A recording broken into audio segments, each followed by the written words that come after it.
આજે દશેરાના પર્વની ધામધૂમપૂર્વક ઉજવણી કરવામાં આવશે। પરંપરા મુજબ દશેરાના દિવસે શસ્ત્ર પૂજાની અનેરું મહત્વ રહ્યું છે। ક્ષત્રિય, રાજપૂત, ઠાકોર સહિતના સમાજ દ્વારા પોતાના વંશ પરંપરાગત હથિયારોની ખાસ પૂજા કરવામાં આવે છે। આજના યુગમાં પણ આધુનિક હથિયાર ગણાતા બંદૂક, પિસ્તોલ સહિતના હથિયારોની પૂજા કરવામાં આવે છે। આજે અમદાવાદમાં પણ ક્ષત્રિય સમાજ દ્વારા પોતાના શસ્ત્રોની પૂજા કરવામાં આવી હતી। શસ્ત્ર પૂજનની પરંપરા મહાભારત કાળથી ચાલી આવે છે। જ્યારે પાંડવોને વનવાસ હતો એ વખતે કૃષ્ણનો ગુપ્તવાસ હતો। ગુપ્તવાસમાં જ્યારે પાંડવો ગયા ત્યારે એમના શસ્ત્રો શમીના વૃક્ષના નીચે સંતાડેલા અને એક વર્ષનો ગુપ્તવાસ પૂરો થયો પછી તેઓએ શસ્ત્રો બહાર કાઢી અને તેની પૂજા કરી। ત્યારથી ક્ષત્રિયો આ શસ્ત્રની પરંપરાગત પૂજા કરતા હોય, કારણ કે આજે અસુરી શક્તિ ઉપર દેવી શક્તિનો વિજય છે। રાવણ કરી રામચંદ્રજી આમની ઉપર વિજય મેળવેલો। સિવાય બીજી કોમ પણ પોતપોતાના ધંધાના સાધનો હોય એનું પણ આજે રોટીના સાધનો હોય એનું પણ પૂજન।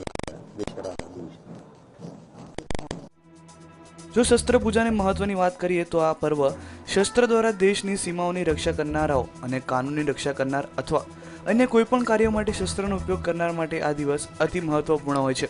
આ દિવસે દરેક પોતાના શસ્ત્રનું પૂજન કરે છે, કારણ કે આ શસ્ત્ર જ તેમના પ્રાણોની રક્ષા કરે છે, પણ તે સાથે સાથે તેમના ભરણ પોષણ અને ગુજરાનનું કારણ પણ ચલાવે છે।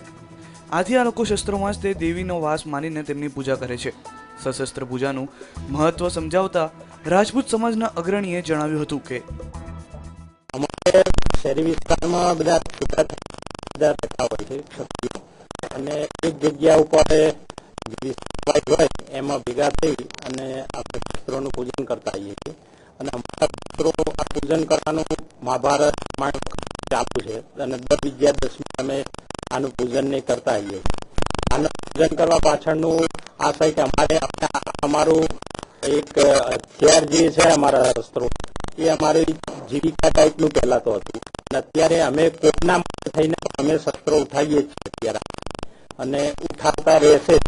ક્ષત્રિયના દીકરાઓ હશે ત્યાં સુધી હથિયારની પૂજા કરશે અને લોકો માટે અને બલિદાનો આપવાના હોય તો પણ આપશે, દેશ માટે બી આપે અને લોકો માટે બી આપે।